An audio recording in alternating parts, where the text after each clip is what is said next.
Bab 1111. Gila. Saat berada di bawah tembakan gencar musuh, Zhao Yu berteriak dan segera menyeret Cui Lizu dan Xiao Hang pergi. Untungnya, ada percabangan di sudut belakang lorong rahasia itu. Agar tidak tertembak, Zhao Yu dan Li Jing menyeret Cui Lizu dan Xiao Hang ke percabangan itu. Li Jing mengira Zhao Yu akan tertembak di bawah tembakan yang begitu hebat. Namun, sesuatu yang tidak terduga terjadi. Zhao Yu sama sekali tidak terluka.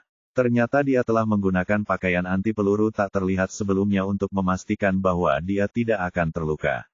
Namun, ketika peluru mengenainya, dia masih merasakan banyak rasa sakit. Tidak mungkin, pikir Zhao Yu. Zhao Yu terkejut. Ia teringat saat ia pernah menggunakan Invisible Bulletproof Suit sebelumnya. Tidak peduli seberapa kuat senjata itu, ia tidak pernah merasakan sakit, bahkan saat wajahnya terkena tembakan. Senjata apa ini? Awalnya, setelah menyeret Cui Lizu dan Xiao Hang ke persimpangan, Zhao Yu ingin keluar dan melawan musuh karena ia membawa pakaian anti peluru tak terlihat. Namun, rasa sakit membuatnya berubah pikiran. Li Jing menepuk pahanya yang mati rasa, lalu menutupi bahunya, seolah-olah bahunya telah tertembak. Ini peluru karet. Ini bukan peluru sungguhan, katanya kepada Zhao Yu. Apa? Zhao Yu mengerutkan kening dan semakin bingung. Dia tidak mengerti bagaimana peluru karet dapat menembus pakaian anti peluru tak terlihatnya sementara senjata sungguhan tidak dapat melukainya. Apakah pakaian anti peluru tak terlihat hanya bekerja dengan peluru sungguhan? Alat macam apa ini? Ini peluru karet kelas atas, kata Li Jing. Polisi anti huru-hara menggunakannya untuk tugas-tugas khusus. Anda akan kehilangan kemampuan untuk melawan setelah terkena peluru karet jenis ini. Kita tidak boleh terkena peluru karet. Zhao Yu mengerutkan kening. Jadi, mereka tidak ingin membunuh kita. Apa yang mereka inginkan? Pikirnya. Zhao Yu menatap Cui Lizu yang masih pingsan. Tiba-tiba dia menyadari bahwa musuh tidak ingin menggunakan senjata sungguhan, bukan karena berisiko membunuhnya atau Li Jing, tetapi karena mereka tidak ingin melukai Cui Lizu. Cui Lizu. Kenapa Cui Lizu? Apa alasannya? Rahasia apa yang dia miliki? Zhao Yu. Saat langkah kaki itu semakin dekat, Li Jing segera bertanya, bagaimana perasaanmu sekarang? Kita tidak bisa tinggal di sini lebih lama lagi. Kita harus segera mengungsi. Aku tahu kita harus keluar dari sini. Zhao Yu merentangkan tangannya dan menggelengkan kepalanya dengan putus asa. Tapi bagaimana caranya? Kemana kita bisa pergi? Kita tidak punya cara lain, kata Li Jing sambil menunjuk ke sisi terjauh dari lorong rahasia itu, yang berarti mereka bisa pergi ke sana. Namun, tidak seorang pun tahu apa yang ada di sana. Apakah itu tempat yang aman atau hanya jalan buntu? NOVEL-BIN.com. Setelah Li Jing selesai berbicara, Xiao Hang yang terbaring di tanah tiba-tiba mengeluarkan suara yang tidak terduga, seolah-olah dia baru saja bangun. Xiao Hang. Li Jing mengguncangnya pelan. Dia menghela napas lega. Kalau saja Xiao Hang tidak melindunginya dengan tubuhnya, dia pasti sudah terkena jarum suntik yang mengandung anestesi. Akan tetapi, meskipun Xiao Hang tampak sadar kembali, dia menggelengkan kepalanya dan tidak dapat membuka matanya. Penangkal. Zhao Yu tiba-tiba menyadari bahwa di saat kritis seperti ini, ia perlu membantu Xiao Hang dan Cui Lizu agar sadar kembali secepatnya. Jadi, ia segera memilih penawar racun dari sistem ajaibnya dan mengoleskannya pada Xiao Hang. Setelah dia menggunakan penawar racun, sistem mengirimkan alarm tak terduga kepada Zhao Yu yang mengatakan bahwa target telah diracuni terlalu parah. Penawar racun perlu ditingkatkan. Zhao Yu mengutuk sistem itu dengan sepenuh hatinya. Saat dia hendak menggunakan poin untuk memperkuat fungsi penawarnya, terdengar suara gemerisik yang mengerikan. Musuh telah melemparkan sesuatu yang lain ke arah mereka. Li Jing pucat karena terkejut dan berteriak. Turun, cepat, katanya. Zhao Yu tidak dapat melihat dengan jelas apa yang telah dilemparkan musuh kali ini. Dengan cemas, ia bergegas mengoperasikan sistemnya. Karena tergesa-gesa, ia memilih setelan biokimia tak terlihat dan perisai tak terlihat. Akan tetapi, benda yang jatuh adalah jenis bola yang sama berisi jarum berisi anestesi yang pernah digunakan sebelumnya. Jarum-jarum itu melesat ke segala arah. Jika Li Jing atau siapapun akhirnya tertembak lagi, mereka pasti akan kalah dalam pertempuran ini. Karena penasaran, Zhao Yu bergerak di depan 3 orang lainnya untuk melindungi mereka dengan tubuhnya. Ia meletakkan perisai tak terlihat di depan wajahnya. Semua jarum yang mengandung anestesi melesat menembus perisai itu dan mengenai Zhao Yu. Setelan biokimia tak terlihat milik Zhao Yu adalah perangkat super. Setelah jarum anestesi mengenai tubuhnya, meskipun ia merasakan sedikit rasa sakit, anestesi tidak masuk ke dalam tubuhnya. Zhao Yu menyingkirkan jarum-jarum yang menempel di tubuhnya. Berkat perlindungannya, Li Jing dan yang lainnya tidak terkena jarum-jarum itu. Ketika dia berbalik dan melihat Li Jing yang sedang berbaring di lantai ingin berdiri, dia segera berbisik kepadanya, "Jangan bergerak. Biarkan mereka melakukannya sekali lagi." Setelah berkata demikian, Zhao Yu berbaring di tubuh Xiao Hang, lalu segera mengambil pistol Xiao Hang di tangannya. Niat Zhao Yu sudah jelas. Dia ingin menunggu pihak lain mendekat, lalu mengejutkan mereka.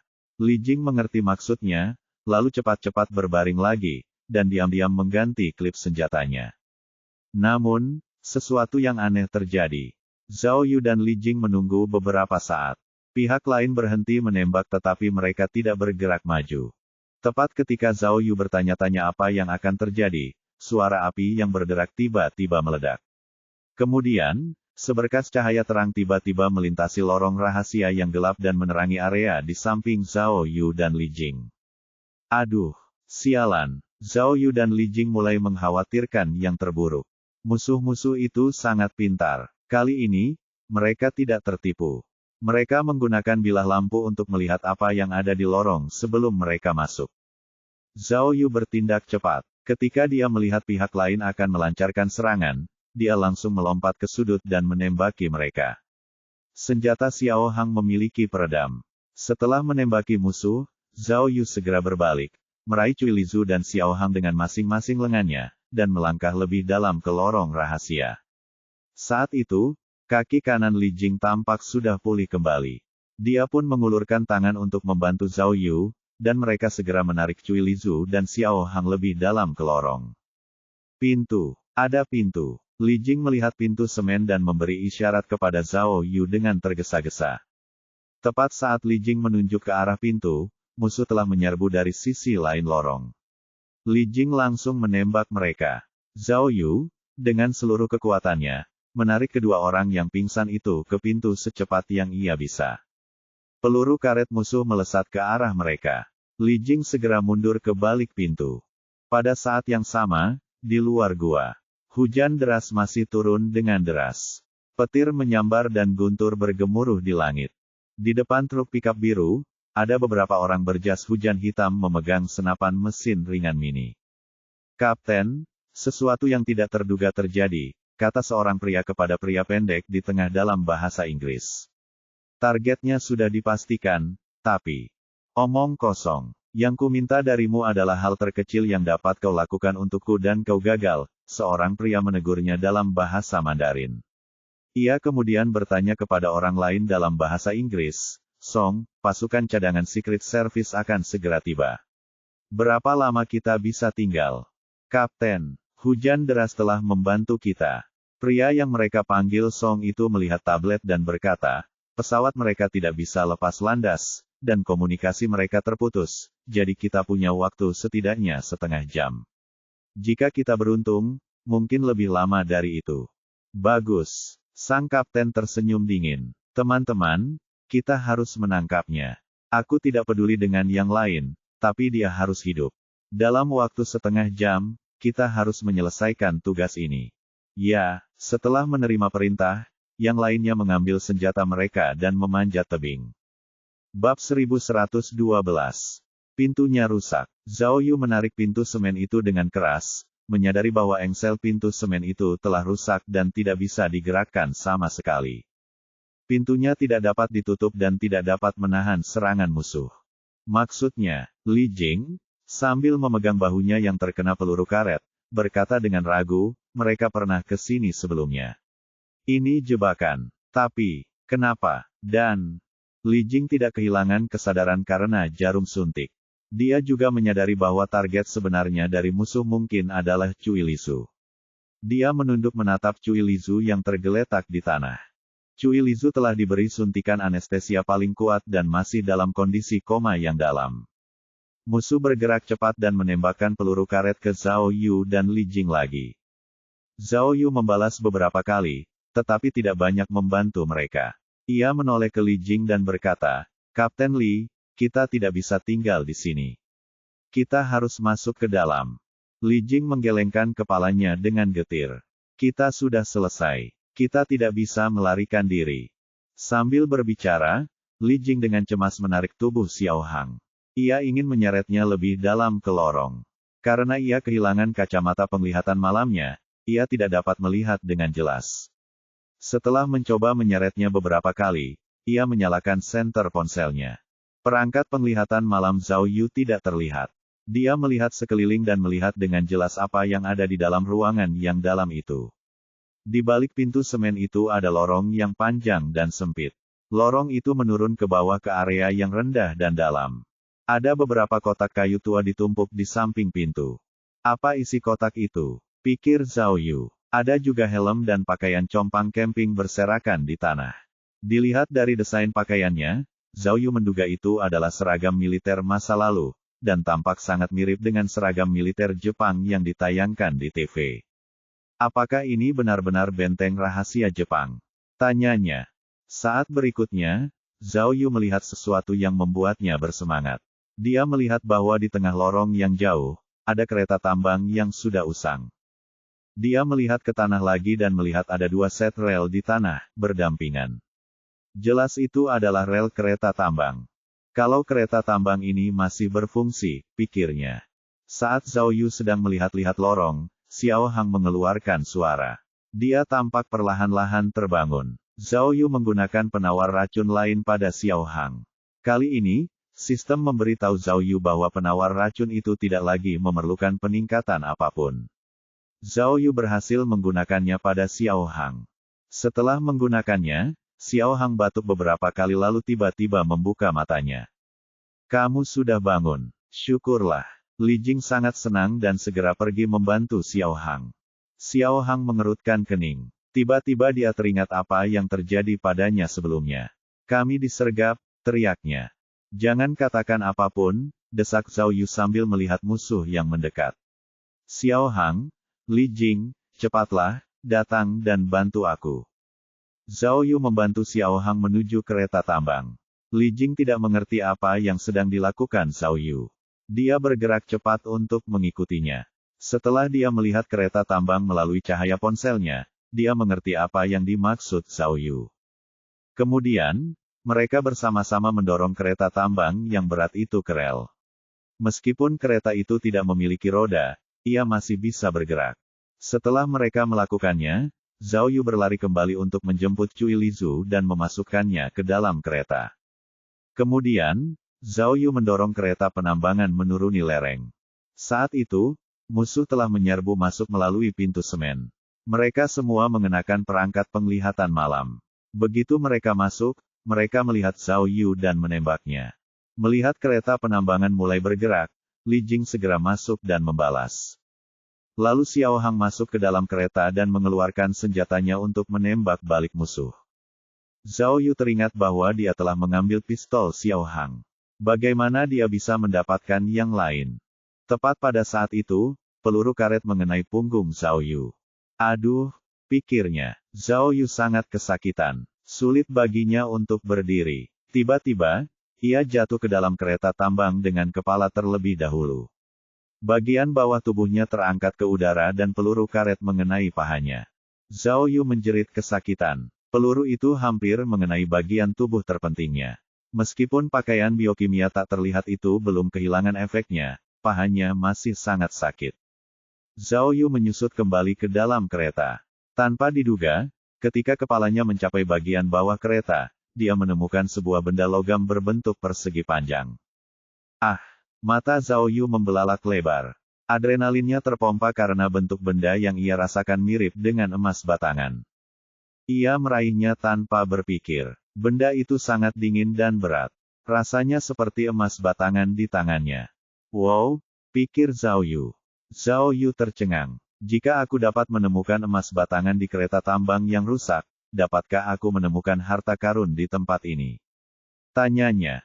Tepat saat itu, saat kereta tambang meluncur menuruni lereng, kecepatannya berangsur-angsur bertambah. Merasakan getaran yang berasal dari badan kereta, Zhao Yu tiba-tiba merasa seolah-olah sedang merekam Riders of the Lost Ark. Ketika musuh melihat Zhao Yu dan timnya mencoba melarikan diri menggunakan kereta tambang, serangan mereka semakin intensif. Li Jing dan Xiao Hang tidak dapat mempertahankan diri dari serangan itu, jadi mereka berjongkok di kereta untuk melindungi diri. Kereta tambang itu tidak besar. Kereta itu cukup penuh dengan 4 orang di dalamnya. Masing-masing dari mereka berdesakan dengan kuat satu sama lain. Xiao Hang menyadari bahwa musuh menggunakan peluru karet. Mereka tidak menggunakan senjata sungguhan. Apa yang terjadi? Tanyanya pada Li Jing. Apa yang terjadi pada kalian sebelumnya? Itu peluru karet. Li Jing menjawab tanpa sadar. Dia sedang mencari sesuatu. Apakah ada di antara kalian yang melihat remnya?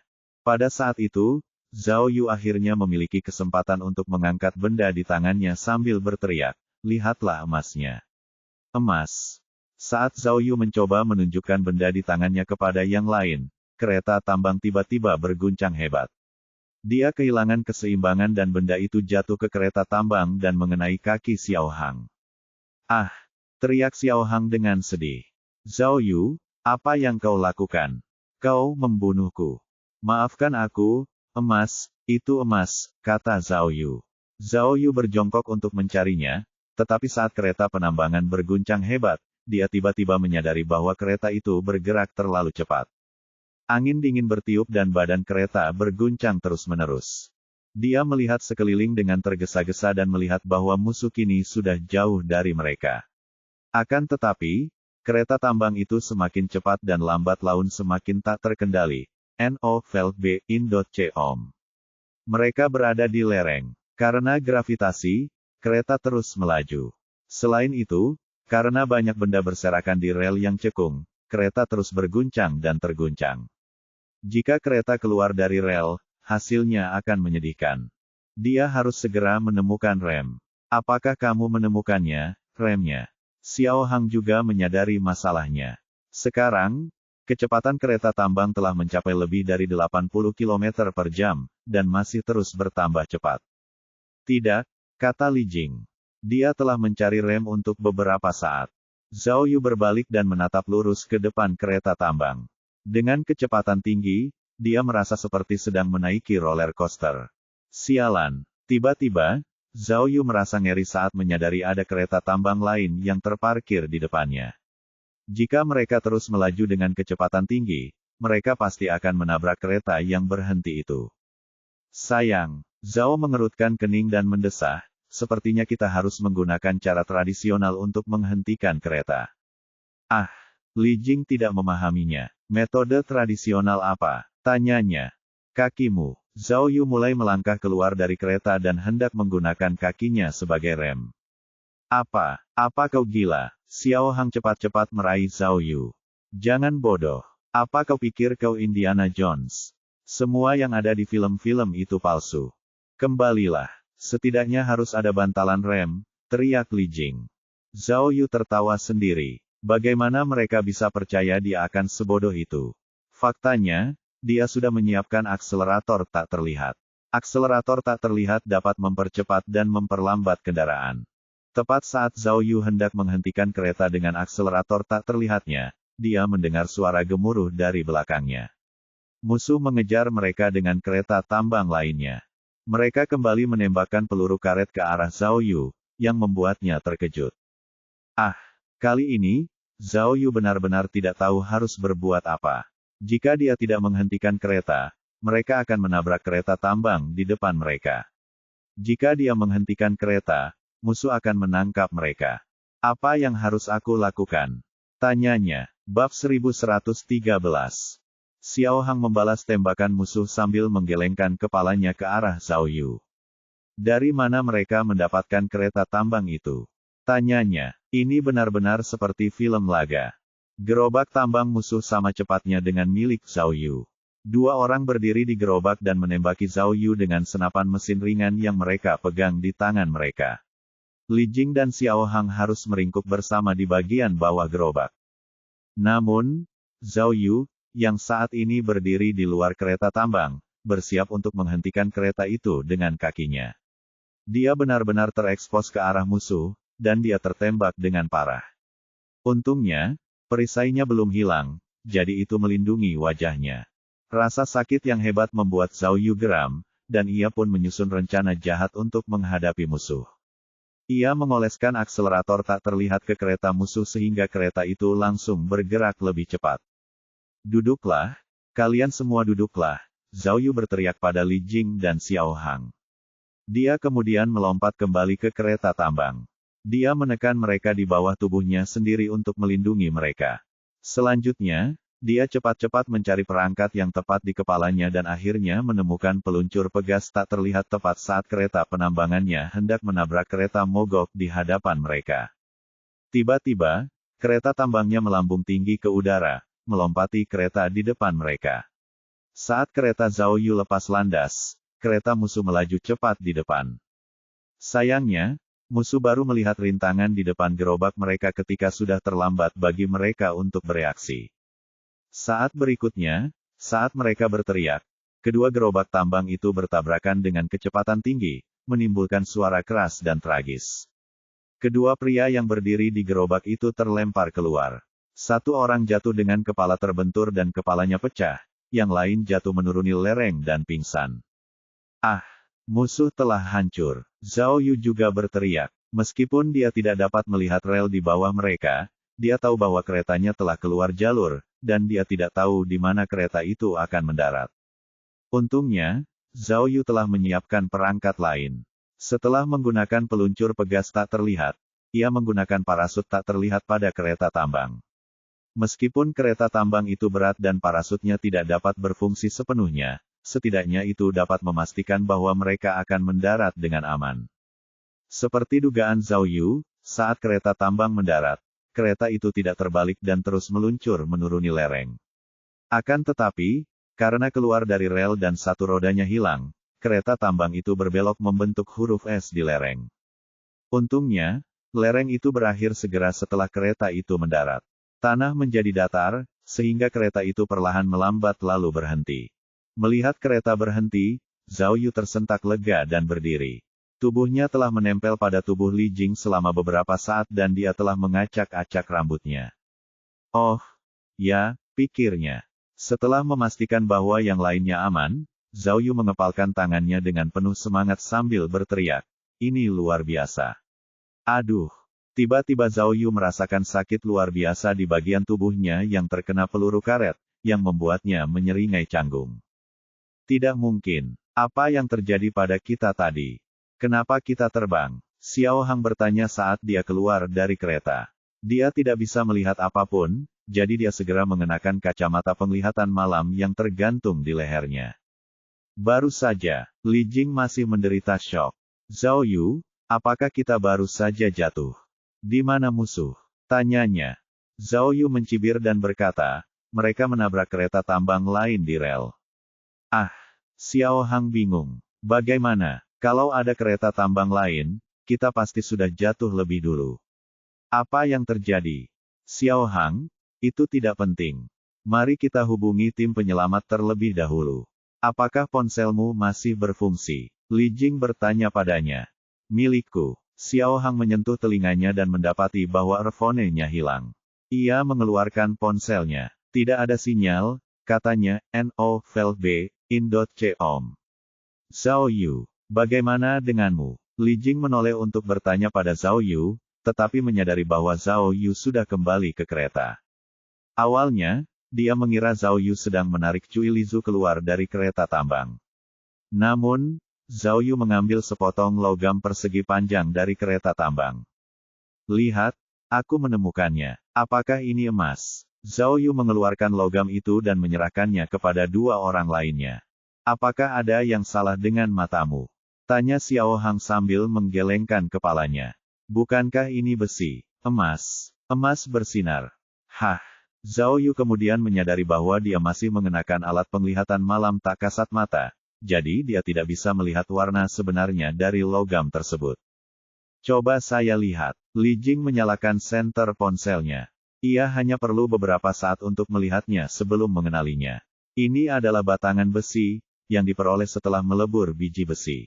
Batangan ini digunakan oleh Jepang untuk membuat senjata dan peralatan dalam perang. Ah, itu bukan emas. Zhao Yu mengerutkan kening dan berpikir sejenak, mencoba mencari tahu kemungkinan alasan mengapa besi itu ada di kereta tambang. Namun, waktu sangatlah penting.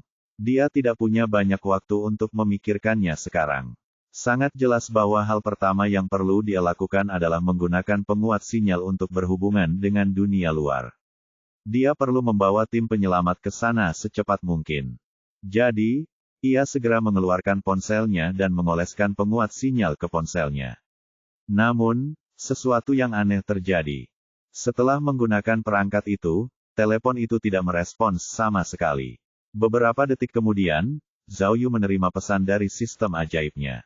Sistem memberitahu Zhao Yu bahwa dia sekarang berada di ruang tertutup dan penguat sinyal tidak dapat berfungsi karena sinyal elektronik yang terhalang dan cuaca buruk. Jika dia ingin terus menggunakannya, dia perlu menghabiskan 5.000 poin untuk memperkuat perangkat tersebut. Zhao Yu mengutuk sistem di dalam kepalanya. Bos, berhentilah mempermainkanku. 5.000 poin. Ini perampokan. Pikirnya.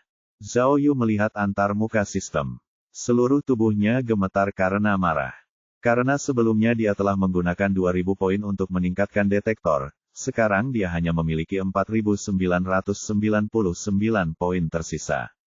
Tidak, kau mengolok-olokku. Kau melakukan ini dengan sengaja. Zhao Yu berpikir dengan marah. Zhao Yu melambaikan tangannya. Jika sistem itu adalah entitas nyata, dia akan menghancurkannya berkeping-keping. Zhao Yu, kamu baik-baik saja? Li Jing bertanya ketika dia melihat Zhao Yu bergerak aneh. Oh, ponselku menunjukkan tidak ada sinyal, kata Zhao Yu dengan muram. Kurasa mereka pasti telah melakukan sesuatu untuk memblokir sinyal. Xiao Hang mengerutkan kening. Siapa orang-orang itu? Apa yang mereka inginkan? Mengapa mereka membawa kita ke sini? Di mana kita? Tanyanya. Apapun yang ingin mereka lakukan kepada kita, kita harus memastikan bahwa kita aman. Bahkan jika kita tidak dapat menghubungi tim penyelamat, dinas rahasia pada akhirnya akan menemukan di mana kita berada, kata Li Jing. Namun, mungkin perlu waktu karena hujan lebat. Xiao Hang mengangguk lalu berkata, begitu. Yang harus kita lakukan sekarang adalah bermain petak umpet dengan mereka. Selama mereka tidak dapat menemukan kita sebelum tim penyelamat tiba, kita akan aman. Baiklah, tunggu apa lagi? Zhao Yu melambaikan tangannya. Orang-orang itu akan segera datang ke sini. Cepatlah. Zhao Yu masuk ke kereta tambang lagi, mengangkat Cui Lizu dalam pelukannya. Cui Lizu belum sadarkan diri. Sudah waktunya. Zhao Yu berpikir bahwa ia harus menggunakan penawar racun pada Cui Lizu untuk membangunkannya. Lagi pula, ia punya banyak penawar racun di bilah perangkatnya. Tunggu sebentar, apa itu? Xiao Hang bertanya tepat saat Zhao Yu hendak menggunakan alat itu.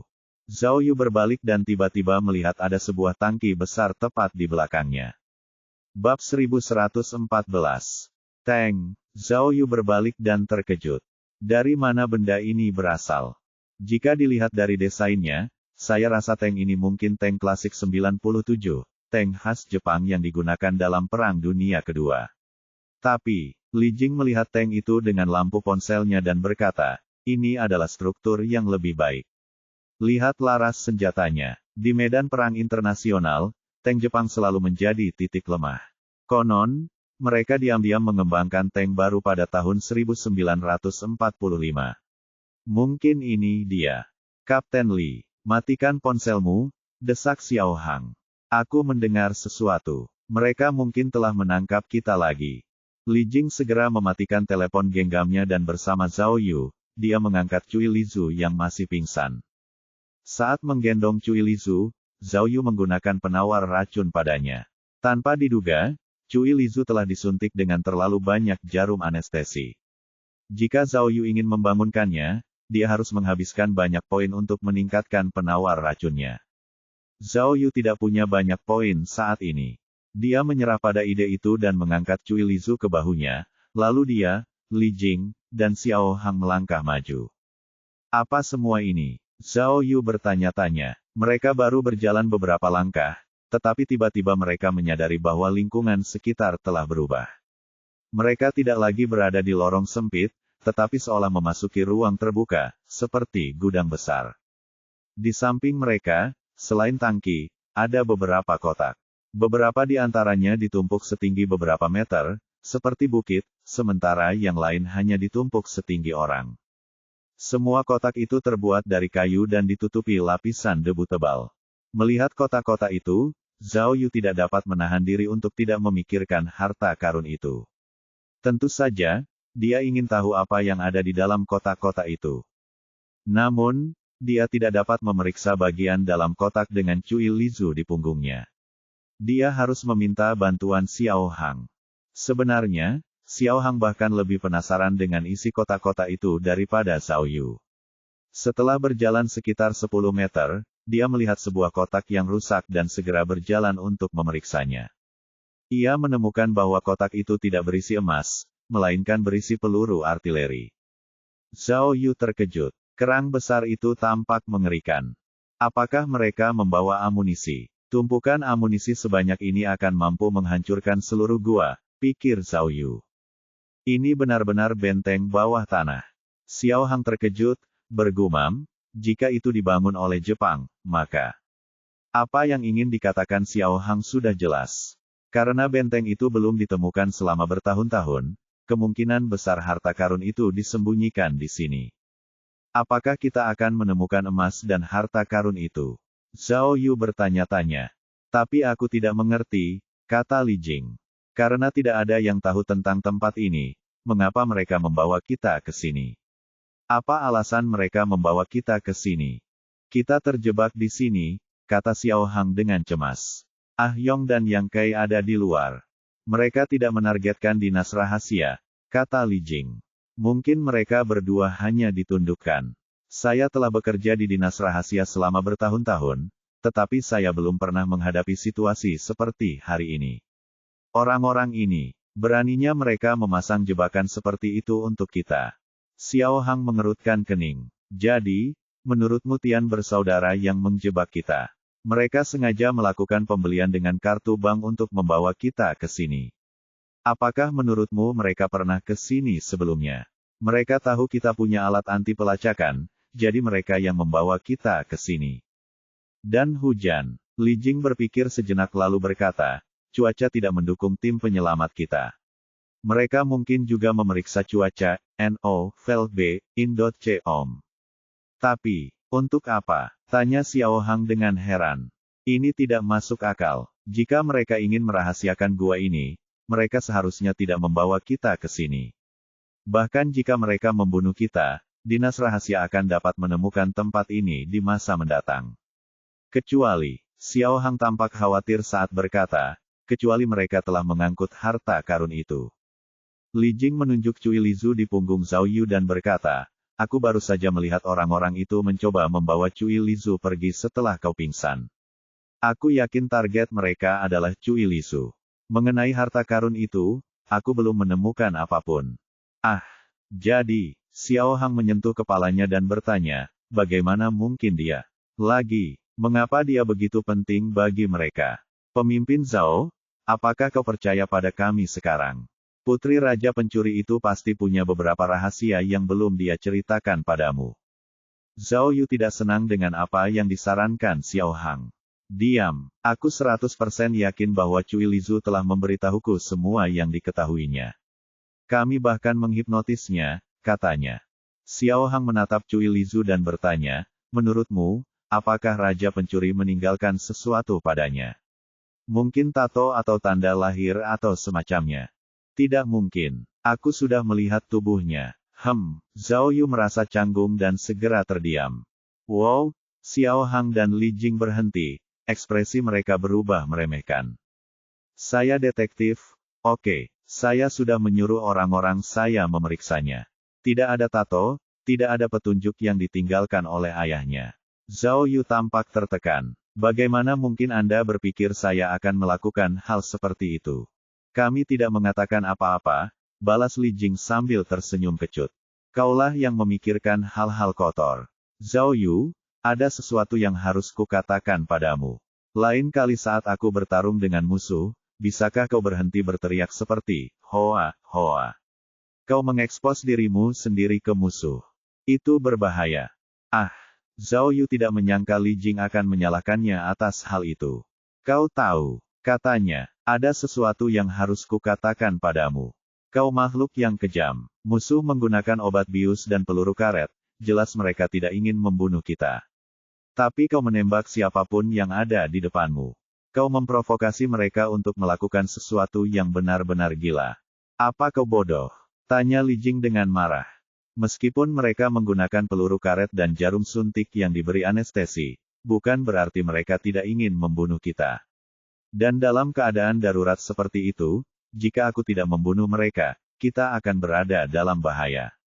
Aku setuju kau membunuh orang pertama, tetapi orang kedua telah jatuh ke tanah dan kehilangan kemampuan untuk melawan, balas Zhao Yu. Kau bahkan tidak menoleh ke belakang dan menatapnya, kau membunuhnya dengan pistol yang ditaruh di bawah ketiakmu. Apakah kau memamerkan keterampilan menembakmu? Kita harus menangkap mereka hidup-hidup. Kita bahkan tidak tahu seperti apa rupa mereka, dan sekarang kita tidak tahu apakah mereka adalah saudara Tian atau bukan. Tidak, mereka bukan saudara Tian. Anda dapat dengan mudah menjawabnya dengan mendengarkan aksen mereka dengan saksama. Mereka bahkan bukan orang Tionghoa. Li Jing menyipitkan matanya dan berkata, Anda belum pernah berurusan dengan teroris. Apakah menurut Anda dalam situasi seperti itu dia akan mengakui semuanya kepada Anda dengan jujur? Detektif, Anda harus memahami situasinya. Kami tidak sedang menyelidiki kasus ini sekarang. Ini adalah serangan yang mengerikan. Bahkan dapat menyebabkan perang internasional. Zhao Yu tampak cemberut. Jika bukan karena aku, kau pasti sudah mati sekarang. Kau tahu itu? Tanyanya. Tanpamu, kami tidak akan berada dalam bahaya, kata Li Jing dingin. Kami masih belum tahu apakah tim penyelamat telah menemukan kami, dan kami tidak tahu apakah kami akan keluar dari sini hidup-hidup. Apakah kau ingin berdebat denganku sekarang? Baiklah. Jika kau ingin keluar dari sini hidup-hidup, tutup mulutmu saja dan pergilah melawan musuh sendirian. Zhao Yu menepuk dadanya. Kau pikir aku tak berguna tanpamu? Tunggu dan lihat saja. Sebelum Zhao Yu sempat menyelesaikan perkataannya, terdengar suara mendengung yang membuat mereka takut. Zhao Yu langsung terdiam. Suara dengungan itu berlangsung selama lebih dari 10 detik, lalu tiba-tiba sekelilingnya menjadi terang. Lampu pun dinyalakan. Ah, ketika Zhao Yu, Li Jing, dan Xiao Hang akhirnya melihat sekeliling mereka, mereka tercengang. Bab 1115. Ya Tuhan, Xiao Hang melihat sekeliling dan berseru, besar sekali. Kenapa, bagaimana mungkin tidak ada yang menemukannya selama ini? Kenapa para ahli itu butuh waktu lama dan mereka tetap gagal? Setelah lampu dinyalakan, Zhao Yu dan yang lainnya melihat bahwa mereka berada di tempat perlindungan serangan udara yang besar. Titik tertinggi tempat perlindungan serangan udara itu mencapai puluhan meter, dan tempat perlindungan itu lebarnya setidaknya 100 meter. Zhao Yu melihat ke depan dan tidak dapat melihat di mana lorong itu berakhir. Ada berbagai macam material, peralatan, dan senjata militer di tempat perlindungan itu. Di samping tank, ada puluhan senjata anti pesawat di tanah di sisi kanan mereka. Karena lampu menyala begitu tiba-tiba, Zhao Yu, Li Jing, dan Xiao Hang tidak sempat memeriksa berapa banyak senjata yang ada di tempat perlindungan serangan udara ini. Mereka tahu bahwa musuhlah yang menyalakan lampu. Sekarang, mereka meningkatkan kesulitan bermain petak umpet. Kurasa sebaiknya kita bersembunyi dulu, kata Xiao Hang dengan suara rendah. Zhao Yu menggelengkan kepalanya dan berkata, karena mereka bisa menemukan tombol itu artinya mereka sangat mengenal tempat ini. Tidak akan mudah bagi kita untuk bersembunyi. Awalnya, itu mungkin gua yang terbentuk secara alami. Li Jing melihat bagian atas tempat perlindungan serangan udara yang tidak rata dan berkata, ini berbeda dari benteng perang lain yang kukenal. Ini lebih seperti pangkalan cadangan strategis rahasia.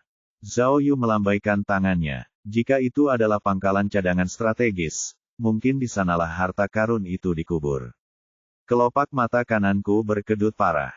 Kapten Lee, aku khawatir ini bisa lebih buruk dari yang kita duga. Novel B. Jen.com. Detektif besar, aku tahu itu, dan kau tidak perlu mengingatkanku betapa buruknya situasi kita, kata Li Jing dingin kepada Zhao Yu. Musuh kita sedang mendekat. Bisakah kau mengatakan sesuatu yang menggembirakan? Kita harus memperkuat persatuan kita dalam menghadapi musuh yang kuat. Bukankah kau sangat pandai bertarung?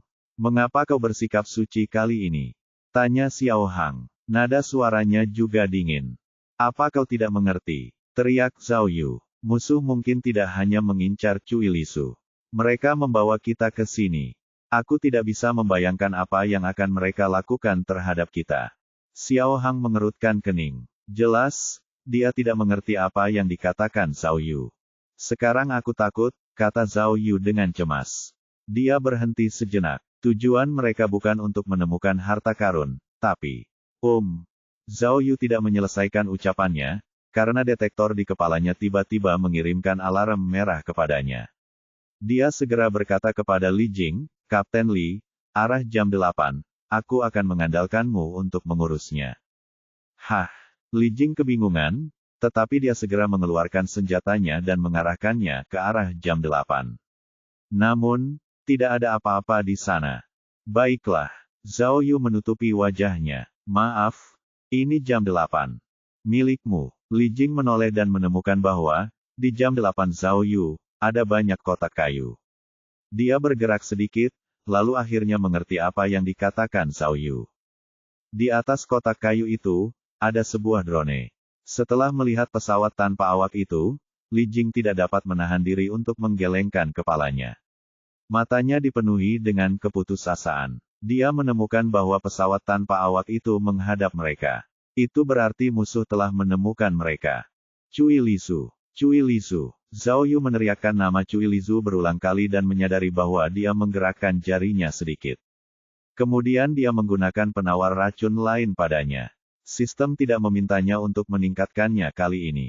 Sistem itu segera menangkal anestesi yang tersisa di sistem Cui Lisu. Oh, Cui Lisu mengeluarkan suara pelan. Meskipun dia sudah membuka matanya, dia tampak lemah.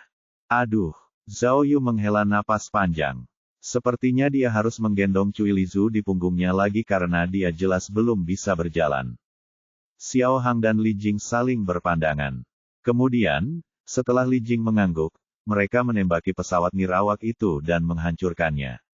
Li Jing menembaki pintu masuk tempat perlindungan, memaksa musuh mundur. Ternyata musuh sudah menunggu di sana cukup lama. Mereka ingin mengepung Zhao Yu, Li Jing, dan Xiao Hang. Namun, Zhao Yu mengetahui rencana mereka dan melawan terlebih dahulu. Ayo, teriak Xiao Hang pada Zhao Yu. Zhao Yu keluar dari balik kotak kayu dan berlari masuk ke dalam tempat perlindungan serangan udara dengan Cui Lisu di punggungnya. Tanpa diduga, seorang pria bersenjata lengkap muncul dari sisi kanan. Pria itu mengenakan rompi anti peluru kamuflase dan helm polisi. Zhao Yu tidak bisa melihat wajahnya dengan jelas. Begitu pria itu melangkah keluar, dia mengarahkan senapan mesin mini miliknya ke arah Zhao Yu dan menembak. Zhao Yu terkejut. Saat itu, dia menyadari bahwa Cui Lisu berada tepat di depannya dan peluru itu akan mengenainya. Dia segera berbalik, lalu beberapa peluru karet mengenai punggungnya. Aduh! Zhao Yu melompat ke udara dan berteriak. Pria itu melihat pelurunya mengenai Zhao Yu dan bergegas menghampiri. Dia bermaksud menembaknya lagi, tetapi saat itu Xiao Hang datang untuk membantu Zhao Yu dan menembak pria itu. Semua pelurunya mengenai rompi anti peluru pria itu. Meskipun mengenakan rompi anti peluru, pria itu tetap merasakan sakit yang luar biasa seperti yang dirasakan Zhao Yu. Dia menjerit kesakitan dan tiba-tiba berbalik dan bersembunyi di balik kotak-kotak. Lari! Xiao Hang berteriak pada Zhao Yu, mendesaknya untuk segera pergi.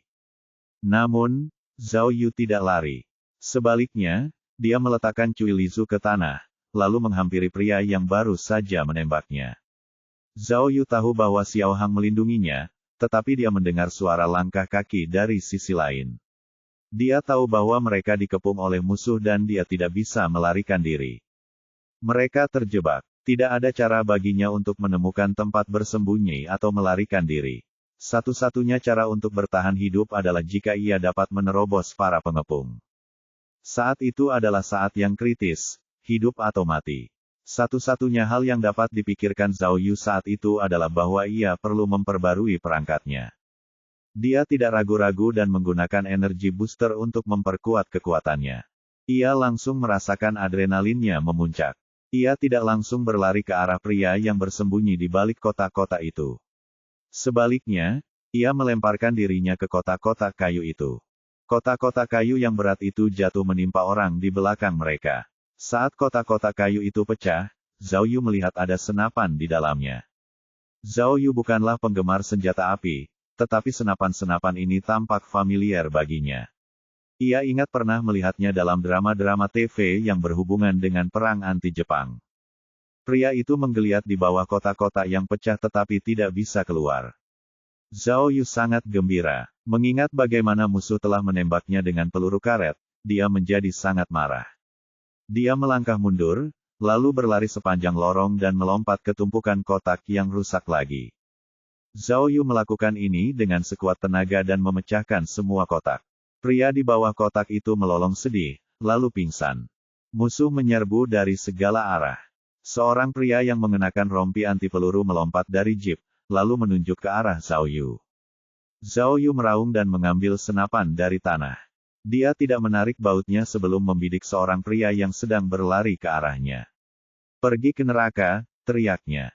Melihat Zhao Yu mengambil senapan tua itu, pria itu kebingungan. Dia tahu bahwa senapan di dalam kotak itu tidak terisi peluru. Meskipun Zhao Yu tidak dapat melihat ekspresinya dengan jelas, dia tahu bahwa pria itu sedang menertawakannya. Namun, pria itu tidak tahu bahwa Zhao Yu telah melakukan hal ini dengan sengaja. Ketika dia mengambil senapan, dia diam-diam mengeluarkan senjatanya dengan tangan kanannya. Ketika pria itu berhenti di sana sambil menertawakan Zhao Yu menembaknya tanpa ragu-ragu.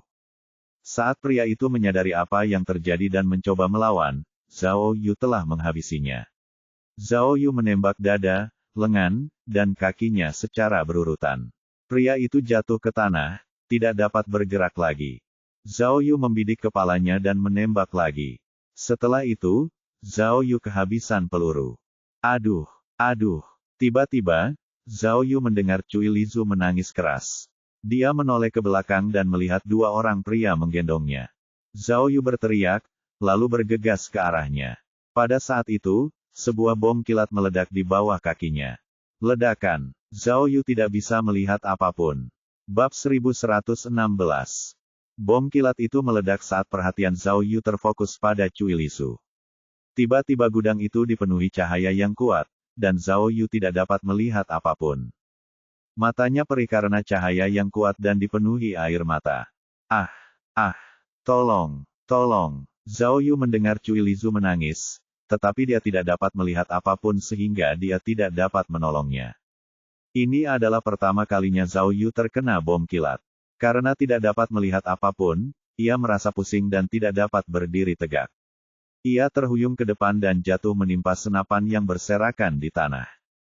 Tepat saat itu, peluru datang entah dari mana dan mengenainya. Zhao Yu, yang kesakitan, segera menggunakan penawar racun yang tak terlihat pada dirinya sendiri. Akan tetapi, sistem mukjizat memberitahunya bahwa penawarnya tidak dapat menyembuhkan kebutaannya yang sementara. Kenapa? Apa yang harus kulakukan? Sial, pikirnya dalam hati. Cui Lizu berteriak lagi dan tak lama kemudian terdengar suara perkelahian. Sepertinya Xiao Hang dan Li Jing telah pergi untuk menolongnya. Tiba-tiba, Zhao Yu mendengar suara langkah kaki mendekat dengan cepat. Ia masih merasakan sakit yang amat sangat. Suara langkah kaki itu perlahan berhenti di dekatnya. Seseorang tengah mendekatinya. Apakah dia musuh atau teman? Zhao Yu bertanya-tanya. Dua peluru karet mengenai Zhao Yu lagi. Zhao Yu menyadari bahwa itu pasti musuh. Dia ingin memanfaatkan Zhao Yu yang terkena bom kilat untuk menaklukkannya. Peluru karet lainnya mengenai Zhao Yu, menyebabkannya menderita. Karena dia tidak dapat melihat apapun, dia tidak dapat menghindari peluru dan tidak dapat melawan. Apa yang harus saya lakukan? Apa yang harus saya lakukan? Sistem, apakah ada perangkat yang...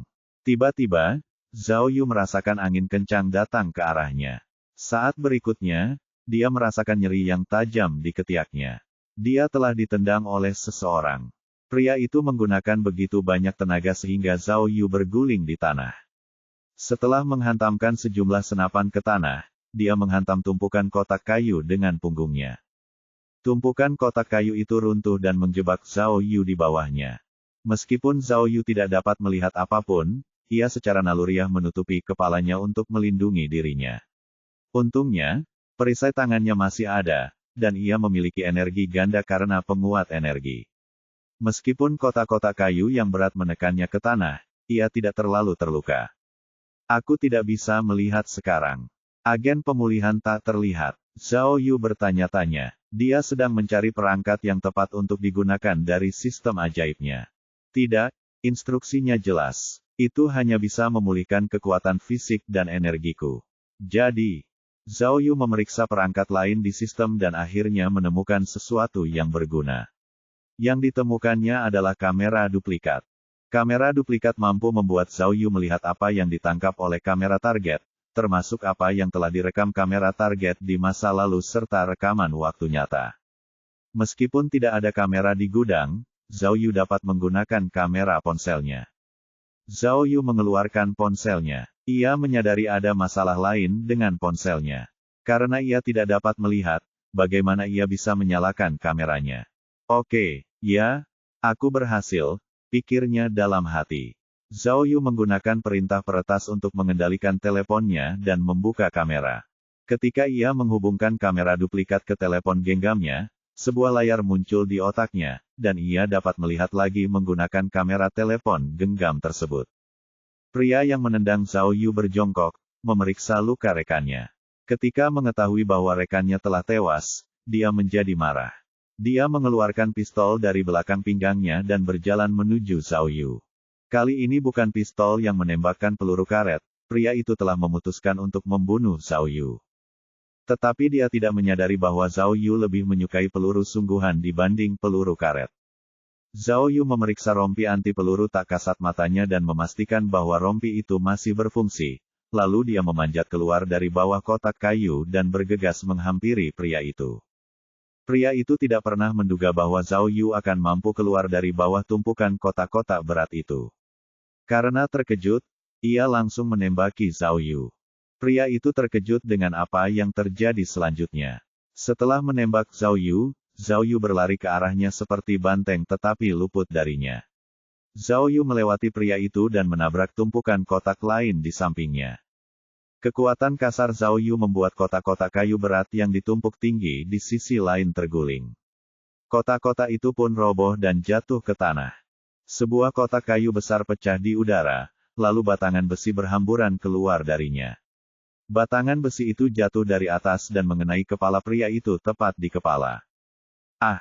Pria itu menjerit kesakitan. Batangan besi itu mengenainya dan dia kehilangan pegangan pada senjatanya karena rasa sakitnya. Untungnya, dia mengenakan helm. Kalau tidak, dia hanya akan memiliki setengah kepalanya yang tersisa. Banyak kotak jatuh dan batangan besi berserakan di tanah. Zhao Yu kini menyadari bahwa ia telah kehilangan sasarannya.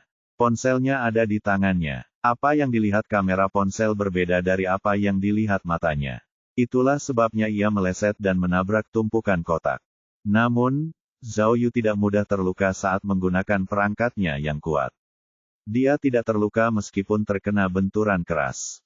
Dia menepuk-nepuk debu di kepalanya dan keluar dari bawah kotak-kotak itu.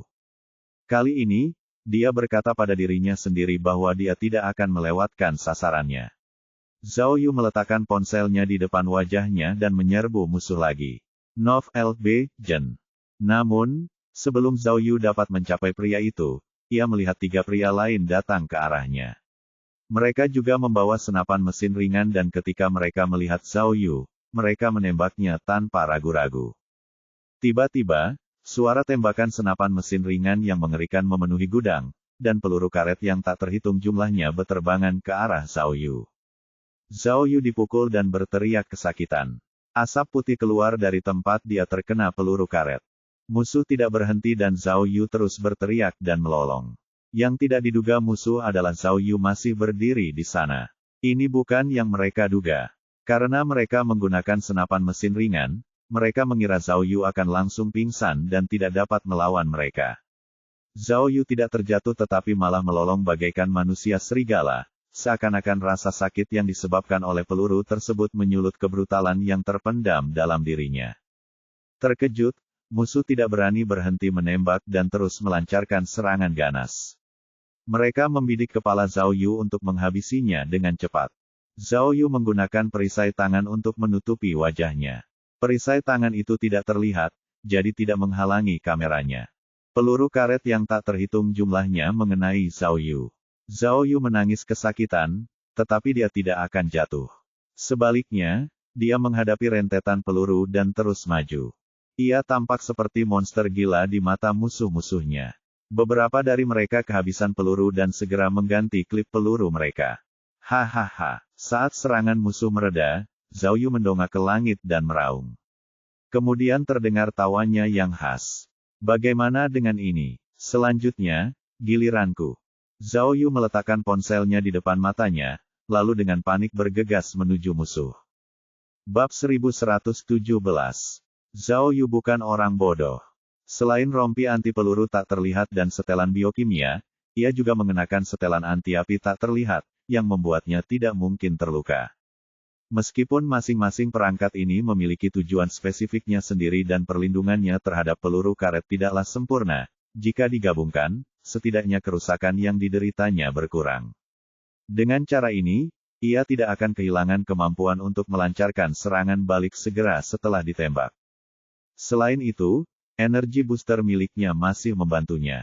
Itulah yang memungkinkannya melakukan aksi yang menakjubkan. Meskipun diserang oleh banyak orang yang menembakkan peluru karet kepadanya, Zhao Yu tidak jatuh. Ia melawan balik seperti manusia berotot iblis yang legendaris.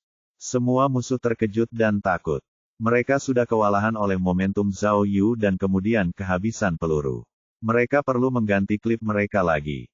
Zhao Yu memanfaatkan kesempatan ini dan bergegas untuk berdiri di depan musuh.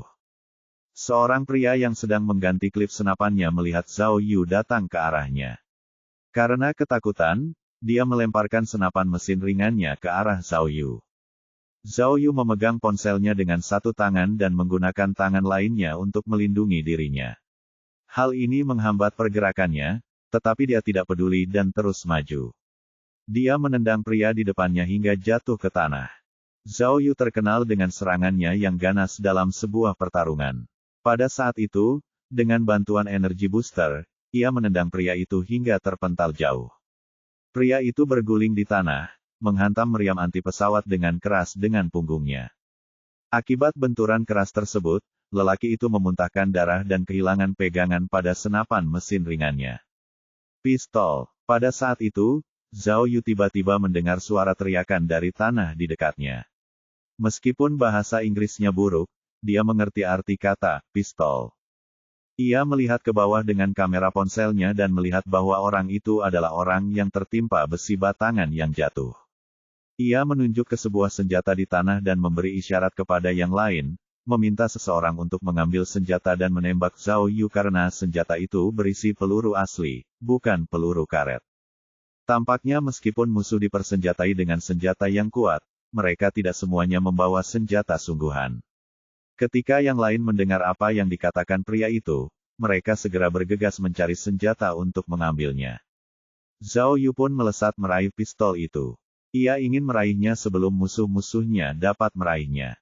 Namun, apa yang dapat ia lihat melalui kamera ponselnya terbatas. Zhao Yu hanya bisa melihat senjata di kejauhan, dia tidak bisa melihat apa yang ada di bawah kakinya.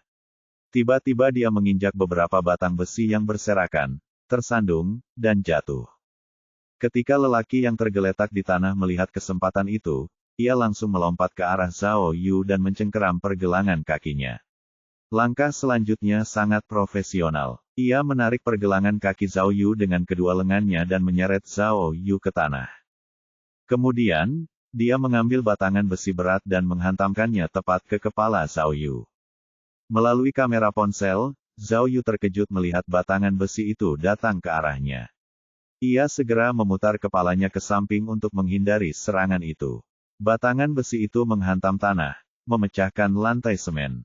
Zhao Yu dengan cepat melepaskan lengan pria itu dari pergelangan kakinya dan mencekik pria itu di lehernya. No Vel B. Jendot C. Om. Pria itu kuat dan pasti telah dilatih untuk membunuh. Saat Zhao Yu melingkarkan tangannya di leher pria itu membenturkan dahinya ke wajah Zhao Yu. Ponsel Zhao Yu terlepas dari tangannya, dan dia tiba-tiba merasa linglung. Zhao Yu tidak dapat melihat apapun lagi. Ia sangat marah. Ia meraih leher pria itu dengan kedua tangannya dalam kegelapan dan menggunakan seluruh kekuatannya untuk mencekiknya. Pria itu tidak sendirian dalam perkelahian itu. Dia memiliki orang lain untuk membantunya. Beberapa pria lain melompat ke arah Zhao Yu, memukul dan menendangnya dengan ganas. Pada saat itu, Zhao Yu tidak dapat melihat apapun. Ia tidak dapat menghindari pukulan dan tendangan mereka. Satu-satunya hal yang terpikir olehnya adalah mencekik orang pertama. Jadi, dia mencengkeram leher pria itu dan berguling-guling di tanah bersamanya. Karena mereka berguling-guling, pria itu menerima setengah dari tendangan. Kemudian, musuh kembali menembakkan peluru karet ke arah Zhao Yu. Dia merasakan peluru itu mengenainya dan punggungnya terasa sakit. Pria yang dicekik Zhao Yu tidak dapat melepaskan diri. Dia ketakutan dan melawan dengan keras. Pertama, dia memukul pipi dan pelipis Zhao Yu dengan sikunya, tetapi itu tidak membantu. Kemudian, dia mengulurkan tangannya dan mencengkeram leher Zhao Yu juga. Namun, dia jelas kelelahan karena pertarungan sebelumnya. Setelah beberapa saat, kekuatannya perlahan melemah. Musuh-musuh lain di dekatnya semuanya ketakutan. Mereka menembak dan meninju Zhao Yu dengan marah. Salah satu dari mereka bahkan berhasil mengambil pistol dengan peluru asli dan mengarahkannya ke kepala Zhao Yu. Namun, Zhao Yu benar-benar kehilangan kendali sekarang. Dia berguling-guling di tanah bersama pria itu. Zhao Yu tiba-tiba berdiri, mencengkeram leher pria itu, dan mengangkatnya tinggi-tinggi. Tiba-tiba, ia mendengar tulang leher pria itu retak. Kepala pria itu miring ke satu sisi. Ia telah meninggal. Para penyerang lainnya melihat bahwa Zhao Yu telah mencekik seorang pria hingga mati di depan mereka. Mereka terkejut. Mereka belum pernah melihat orang yang begitu galak sebelumnya. Bagi mereka, Zhao Yu tidak tampak seperti manusia. Meskipun takut, mereka tidak bisa melanggar perintah. Mereka mengangkat senapan mesin ringan mereka lagi dan menembaki Zhao Yu. Zhao Yu meraung ke arah mereka, lalu dia mengambil tubuh lelaki yang sudah mati itu di tangannya sebagai senjata, dan melemparkannya ke arah yang lain. Mencari lebih banyak konten. Kami mungkin memiliki apa yang Anda inginkan. Umpan penemuan. Konten yang direkomendasikan. Para pria itu ketakutan dan melarikan diri secara tidak tertib. Zhao Yu memanfaatkan kesempatan itu dan berguling di tanah menuju ponselnya. Ia ingin mengambilnya kembali. Tanpa diduga, apa yang dilihatnya dari kamera bukanlah arah yang benar. Ia mengulurkan tangan dan mengambil batangan besi yang berat. Setelah beberapa waktu berlalu, Zhao Yu berkedip keras dan mendapati bahwa ia bisa melihat sedikit. Zhao Yu mendengar suara tembakan dari belakangnya. Pria yang telah mengambil senjata asli itu menembaki Zhao Yu. Meskipun peluru mengenai bagian belakang kepala Zhao Yu, dia tidak merasakan apapun karena rompi anti peluru tak terlihat miliknya. Namun tembakan itu seperti kain merah yang diperlihatkan kepada seekor banteng untuk Zhao Yu. Ia berbalik dan melemparkan batangan besi itu ke arah pria itu. Batangan besi itu mengenai dada pria itu. Meskipun pria itu mengenakan rompi anti peluru, besarnya kekuatan tembakan membuatnya jatuh terlentang ke tanah. Luar biasa. Zhao Yu tiba-tiba menyadari bahwa dengan bantuan penguat energi, kekuatannya sudah mencapai titik maksimal. Mengapa tidak menggunakan bongkahan besi berat itu sebagai senjata? Sambil berpikir, dia membungkuk untuk mengambil lebih banyak bongkahan besi. Tanpa diduga, musuh tampaknya tahu apa yang sedang dipikirkannya. Para penyerang melompat dan melemparkan Zhao Yu ke tanah. Zhao Yu masih berusaha memulihkan penglihatannya. Setelah terlempar ke tanah, dia meraba-raba sekitar tetapi tidak menemukan satu pun batang besi. Dia harus melawan balik dengan tinjunya. Pria yang datang ke arah Zhao Yu itu pintar.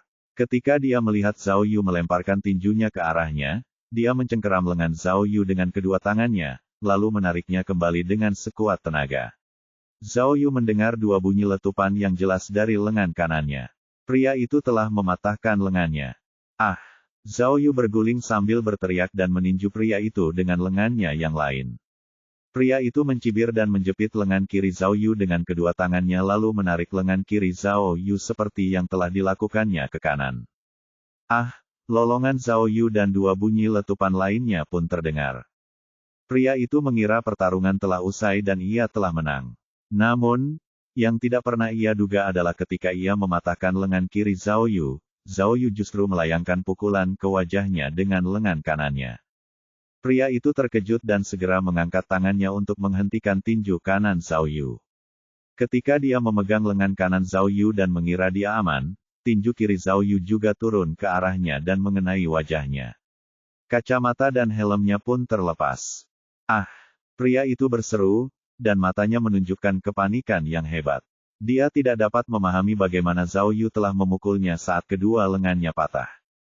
Pada saat itu, penglihatan Zhao Yu telah pulih sekitar 80% dan dia akhirnya melihat wajah pria itu. Ketika dia melihatnya, dia sedikit terkejut.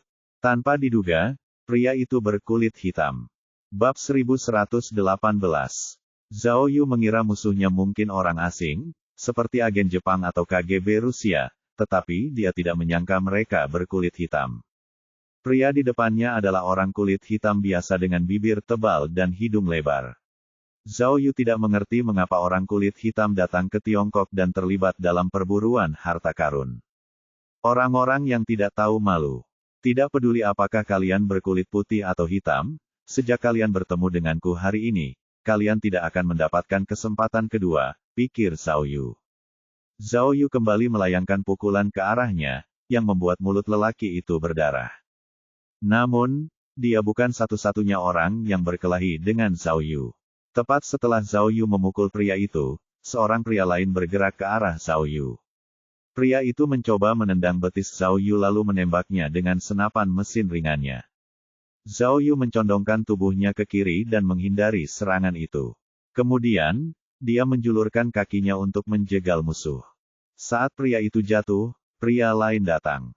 Pria baru itu mengeluarkan senapan Jepang kecil dan mencoba memukul kepala Zhao Yu. Zhao Yu menghindar, lalu bertarung dengannya.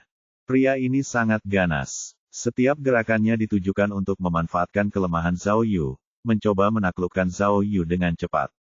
Namun, meskipun Zhao Yu tidak dilatih untuk membunuh, dia sekarang sangat kuat. Dia mengabaikan serangan pria ini berulang kali. Keduanya saling memukul dengan tinju mereka, tetapi hanya musuh yang merasakan sakit. Zhao Yu mengambil kesempatan itu untuk memukulnya dengan keras ke kotak kayu. Saat berikutnya, dua orang pria lainnya menyerbu ke arah Zhao Yu. Salah satu dari mereka menembak Zhao Yu dengan senapan mesin ringannya. Zhao Yu merebut senapan mesin ringan itu, ingin merebutnya dari tangan pria itu. Orang lainnya menyerang Zhao Yu dari belakang, menendang betis Zhao Yu. Karena Zhao Yu pernah terkena tembakan di sana sebelumnya, rasa sakit membuatnya jatuh berlutut. Pada saat itu, lelaki berkulit hitam yang baru saja terjatuh itu mengayunkan tangannya ke arah Zhao Yu dan memukul tengkuk Zhao Yu dengan sikunya. Zhao Yu dapat mengetahui dari sini bahwa pria ini pasti telah dilatih secara profesional. Jenis serangan seperti itu dapat langsung menjatuhkan seseorang. Pada saat itu, pria berkulit hitam itu mengerahkan seluruh kekuatannya untuk mencoba membunuh Zhao Yu. Gerakan pria itu sangat tepat. Zhao Yu sama sekali tidak bisa menghindari tinjunya. Pada saat kritis, Zhao Yu sedikit condong ke samping. Pria berkulit hitam itu tidak mengenai leher Zhao Yu dan malah mengenai bahunya. Zhao Yu merasakan sakit yang luar biasa dari bahunya. Punggungnya mati rasa dan terbakar. Kepalanya bergetar hebat, dan penglihatannya menjadi kabur. Namun, ia tidak pingsan. Ia berkata pada dirinya sendiri bahwa itu akan sulit, tetapi ia harus mengertakkan gigi dan terus maju. Pria berkulit hitam itu terkejut dan mencoba menyerang Zhao Yu untuk kedua kalinya. Tepat saat itu, Zhao Yu meraung dan tiba-tiba melompat. Dia meraih salah satu senapan mesin ringan milik penyerang, lalu menggunakan bahunya untuk memukul pria itu dengan keras. Kemudian, Zhao Yu berbalik cepat ke arah pria berkulit hitam yang hendak menyerangnya. Ia menarik pelatuk dan menembakkan peluru karet ke wajah pria berkulit hitam itu. Satu peluru mengenai matanya. Pria berkulit hitam itu langsung melolong dengan sedih. Ia berlutut di tanah, menutup matanya, dan berteriak. Ia meninggal dalam kesakitan. Zhao Yu tidak berhenti. Ia segera mengarahkan senjatanya ke arah musuh lain dan melepaskan dua tembakan. Musuh ini bereaksi cepat. Ia berhasil menghindari peluru, lalu mengambil senapan mesin ringan dari tanah dan menembak Zhao Yu. Peluru karet sama sekali tidak dapat mengenai Zhao Yu. Dia tidak membalas tembakannya. Sebaliknya, dia memutar pergelangan tangannya dan menggunakan pistol sebagai tongkat, memukul dagu pria itu seolah-olah dia sedang bermain golf. Pria itu menjerit. Helmnya terlepas dan dia jatuh ke tanah. Batangan besi berserakan di tanah dan jatuh menimpa batangan besi itu menyebabkan dia kesakitan. Wajah pria itu berlumuran darah. Sementara pria itu melolong, Zhao Yu melihat bahwa meskipun dia juga berkulit gelap, dia tidak sepenuhnya hitam. Dia memiliki wajah Asia Tenggara, No, Vel B, Indot C Om. Apa-apaan ini? Apakah kalian sebuah koalisi internasional? Pasukan pemburu harta karun internasional? Zhao Yu bertanya-tanya. Pada saat itu, penyerang yang baru saja dirampok senjatanya bergegas kembali dan mulai berkelahi dengan Zhao Yu lagi. Dia tidak lemah. Dia menendang Zhao Yu dengan keras selama konfrontasi. Namun, Zhao Yu tidak punya waktu untuk menghadapinya saat ini. Zhao Yu mengabaikannya, berbalik, dan meninju kepala pria itu hingga terduduk di tanah. Pria itu terus-menerus menutup matanya dan melolong. Setelah Zhao Yu memukulnya, dia jatuh terlentang dan berhenti bergerak. Pria lain berteriak ketika dia melihat ini dan bergegas untuk bertarung dengan Zhao Yu. Zhao Yu tiba-tiba teringat pada trik bela diri yang diajarkan Miao Ying kepadanya sebelumnya. Ketika pria itu berlari ke depan Zhao Yu, dia menggunakan trik judo dan melemparkannya ke tanah. Lelaki itu meludahkan darah ke tanah, lalu tiba-tiba ia mengambil sepotong batangan besi dan melemparkannya ke wajah Zhao Yu.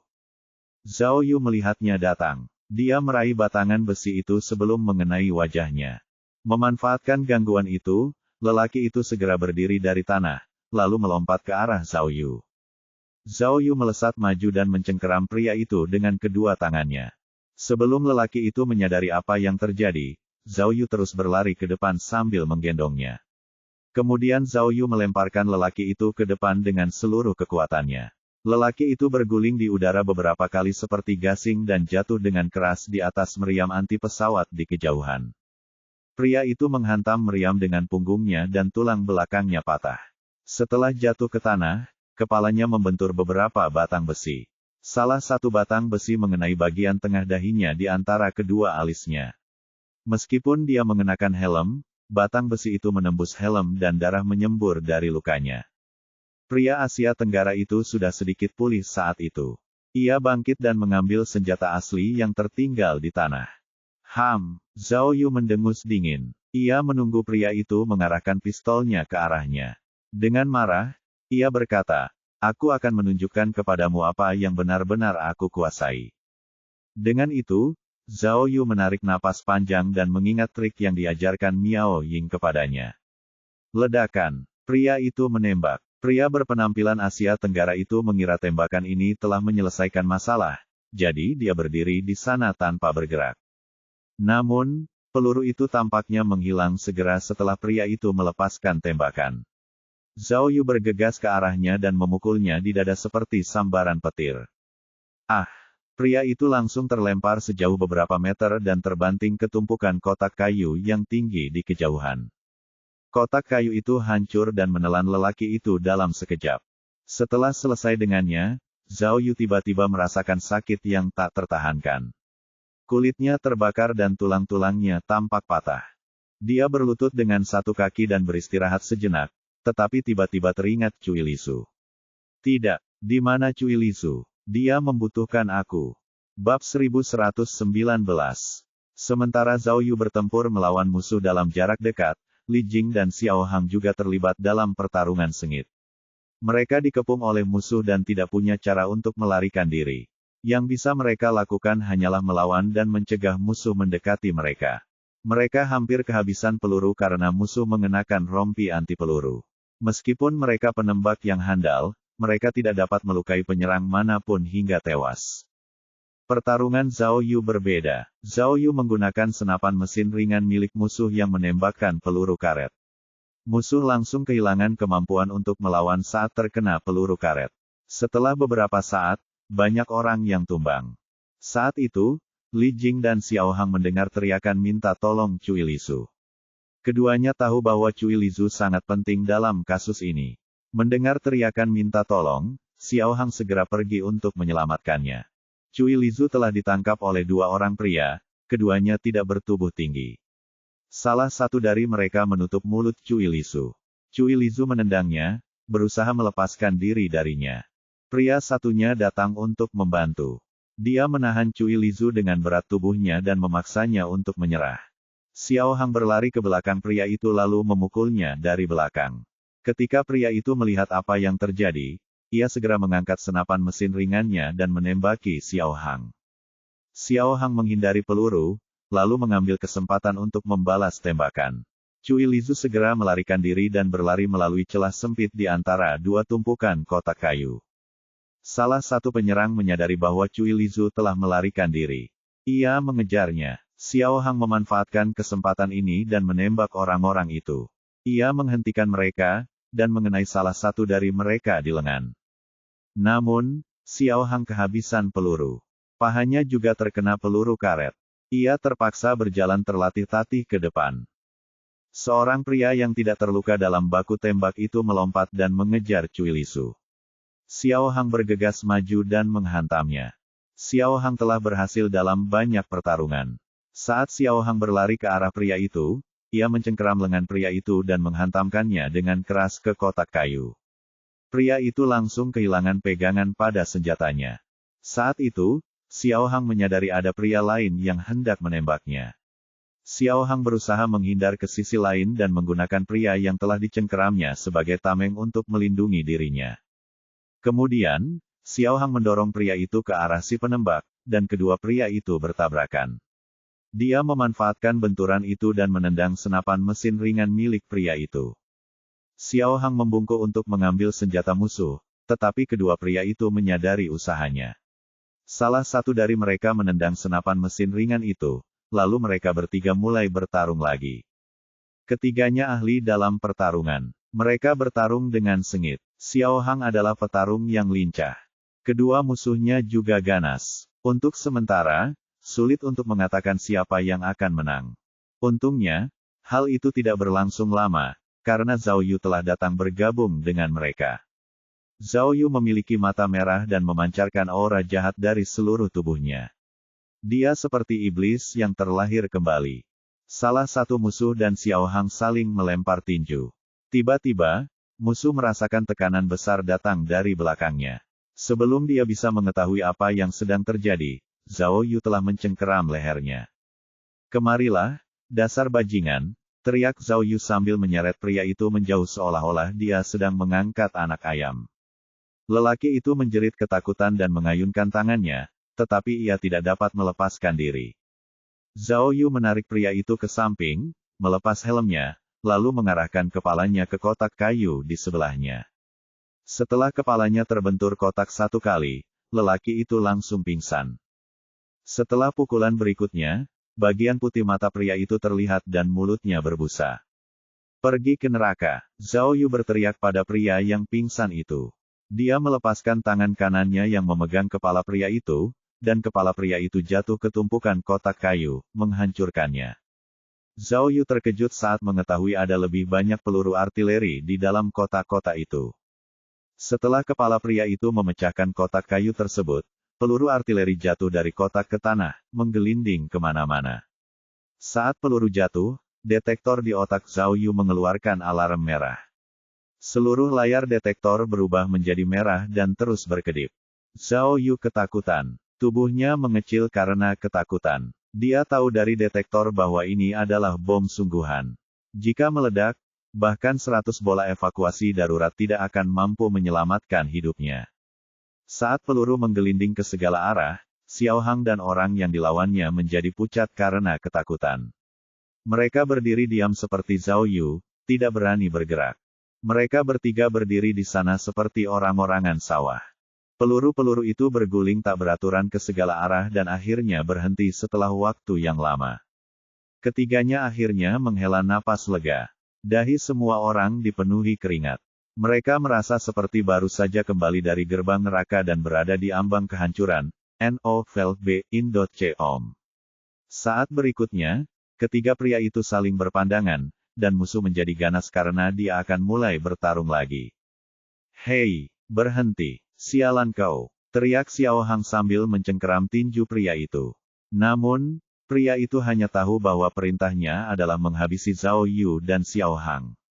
Dia segera mengambil belati dari saku celananya dan menerjang ke arah bahu Xiao Hang. Zhao Yu berlari dan memukul pria itu tepat di perutnya. Lihat konten pribadi apa yang kami miliki berdasarkan riwayat penjelajahan Anda umpan penemuan. Konten yang direkomendasikan. Lelaki itu jatuh ke tanah dan menghantam tumpukan kotak kayu. Seketika, ia memuntahkan darah. Kotak kayu di atas tumpukan itu jatuh dan pecah di tanah. Yang mengejutkan Zhao Yu, kotak ini juga berisi peluru artileri. Peluru-peluru itu tiba-tiba berguling. Zhao Yu sangat takut sehingga dia melompat dan memeluk Xiao Hang erat-erat. Meskipun Xiao Hang merasa malu karena Zhao Yu memeluknya, saat itu, dia juga takut dan menggigil. Terlepas dari rasa malunya, dia tidak bergerak dan membiarkan Zhao Yu memeluknya. Sebuah peluru menggelinding ke kaki Zhao Yu dan Xiao Hang seolah-olah sedang memprovokasi mereka. Xiao Hang melangkah mundur. Zhao Yu ingin mundur tetapi menyadari bahwa gerakannya yang tergesa-gesa menyebabkan dia menginjak peluru itu. Ah! Xiao Hang dan Zhao Yu memucat dan menyusut karena ketakutan. Untungnya, peluru itu berhenti di sana dan tidak memberikan tanda-tanda akan meledak. Xiao Hang benar-benar ketakutan. Dia mendorong Zhao Yu dan mengeluh kepadanya. Kau tahu ada peluru di mana-mana. Berhati-hatilah, katanya. Kau pikir aku ingin melakukan ini? Zhao Yu menggelengkan kepalanya dan tiba-tiba teringat sesuatu. Dia mencengkeram kerah baju Xiao Hang dan bertanya, Cui Lisu. Di mana Cui Lisu? Xiao Hang mengerutkan kening dan menunjuk ke celah sempit itu. Dia berlari ke sana. Aku tidak tahu di mana dia sekarang. Sialan kau. Zhao Yu melihat sekeliling dengan cemas. Aku tidak dapat menemukannya. Apakah mereka tampaknya telah menarik diri? Jika Cui Lisu tertangkap oleh mereka, dia akan berada dalam bahaya. Zhao Yu ingin mencari Cui Lisu. Tanpa diduga, tumpukan kotak kayu di sisi lain tiba-tiba jatuh. Peluru-peluru menggelinding turun dari kotak-kotak itu lagi. Hah! Zhao Yu dan Xiao Hang terkejut. Mereka menjulurkan leher dan melihat bahwa Li Jing, pemimpin tim dinas rahasia, yang telah menjatuhkan kotak-kotak itu. Li Jing berlumuran darah dan telah ditabrak oleh seorang pria besar. Setelah Li Jing dan pria itu jatuh ke tanah bersama-sama, pria itu langsung melayangkan pukulan ke Li Jing. Namun, Li Jing melakukan gerakan gulat profesional dan melompat dari ketiak pria itu ke punggungnya. Li Jing lalu mencekik pria itu. Dia melambaikan senjata di tangannya, dan darah langsung menyembur dari leher pria itu. Bab 1120. Jing. Melihat Li Jing berlumuran darah, Xiao Hang bergegas maju untuk memeriksanya, tidak peduli dengan peluru di tanah. Apa kabar, Kapten Li? Tanyanya. Setelah membunuh pria besar itu, Li Jing jatuh ke satu sisi dan menunjuk pahanya dengan kesakitan. Ah! Xiao Hang melihat Li Jing memiliki luka panjang di pahanya. Dia berdarah parah dan menggigil karena rasa sakitnya. Melihat ini, Xiao Hang segera melepaskan ikat pinggangnya dan mengencangkannya di paha Li Jing untuk menghentikan pendarahannya. Dia kemudian dengan terampil merobek pakaiannya menjadi potongan-potongan dan menggunakan potongan-potongan itu untuk membalut lukanya. Aku baik-baik saja. Tinggalkan aku sendiri. Li Jing tampak pucat. Xiao Hang, pergilah cari Cui Lisu. Kau harus memastikan bahwa dia aman. Cui Lisu tidak boleh dibawa oleh mereka. Kau mengerti, ini. Aku bisa mengatasinya, katanya. Li Jing dengan paksa menarik kain itu sambil berbicara. Karena dia menariknya dengan sangat kuat, dia langsung batuk dengan keras dan memuntahkan darah. Kamu makin parah. Xiao Hang sangat cemas dengan luka Li Jing sehingga dia mengambil kembali kain perban darinya dan membantunya membalut lukanya. Melihat hal ini, Zhao Yu menggunakan hemostat tak terlihat untuk membantu Li Jing menghentikan pendarahan. Ia lalu menepuk bahu Xiao Hang dan berkata, "Jangan khawatir, dia akan baik-baik saja. Kau tinggallah di sini dan urus Kapten Li. Aku harus pergi mencari Cui Lisu. Berhati-hatilah. Mungkin masih ada seseorang yang bersembunyi di suatu tempat. Sebaiknya kau ambil pistol dulu." Setelah itu, Zhao Yu mengambil senapan mesin ringan yang tergeletak di tanah. "Gua itu begitu besar, bagaimana kau akan menemukannya?" Li Jing bertanya dengan cemas. "Aku bisa melacak posisinya. Dia punya alat pelacak lokasi." Zhao Yu melirik layar monitor di otaknya dan dengan mudah menemukan ponselnya yang hilang. "Tidak mungkin." Li Jing menggelengkan kepalanya. "Ada layar pelindung di area ini. Aku khawatir alat pelacaknya tidak akan berfungsi. Aku harus mencobanya, apapun yang terjadi." Zhao Yu mengambil barang-barangnya, menunjuk ke arah peluru di tanah, dan berkata, "Menurutku, sebaiknya kau tinggalkan tempat ini. Peluru-peluru ini berisi bahan peledak. Tempat ini berbahaya. Jaga dirimu baik-baik, aku akan pergi dari sini sekarang." "Zhao Yu." Li Jing tiba-tiba mengulurkan tangan dan menghentikannya. Dia menyerahkan belati kepada Zhao Yu dan berkata dengan ekspresi rumit, "Aku berjanji kepada ayah Miao Ying bahwa aku akan melindungimu. Kamu, hati-hati." Aku mengerti. Jangan khawatir." Ketika Zhao Yu mengambil belati itu, dia sepertinya menyadari sesuatu. Sepertinya tebakannya sebelumnya benar. Li Jing dan Miao Kun jelas memiliki hubungan yang lebih rumit daripada yang dia sadari sebelumnya. Zhao Yu melewati celah di mana Cui Lisu menghilang. "Cui Lisu, Cui Lisu." Zhao Yu bergumam pada dirinya sendiri, lalu mengklik aplikasi navigasi di ponselnya.